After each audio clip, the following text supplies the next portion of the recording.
There's much more. The third genocide that Germany is actively participating in. Yeah. And everyone who is trying to raise their voice against it is, of course, called anti-Semite. But also it's easy to get arrested only for saying Free Palestine or from the river to the sea. On demonstrations, there's ban for talking in other languages than German and English, so that the police can understand everything well. And the more people try to resist, the answer of the government is more brutal, and I think that we are just running in circles. So I'm wondering if you think that there is any way that we can, as a collective, maybe try to wake up them to see the situation for what it is? How to do it? Because I think right now we have no solution. Thank you. First of all, the Germans are the worst in the whole world, as you just said. If you're Jewish and protest against Israel in Germany, you're called an anti-Semite. The bloody Germans have the arrogance to tell a Jew that he's an anti-Semite if he supports Palestinians. Can you imagine that? I spoke in Berlin last year. The Germans never denazified. They put a few people on trial. They made a big show. And then they bought their way into the West by supporting Israel. So they talk about supporting Israel as a Staatsräson, as a state reason,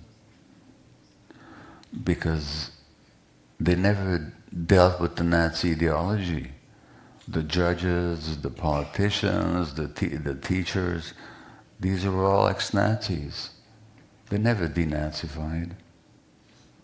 So they never dealt. They have this guilt and this shame, but they never asked the simple question, what is it about us that allowed us to do this? How do we have to change? Let me tell you something really interesting. So I was in Auschwitz today, and I saw the place of execution of Rudolf Höss, who was the commandant of Auschwitz. They hung him. He was brought back to Poland and put on trial and hung in the very place where he'd murdered all those people.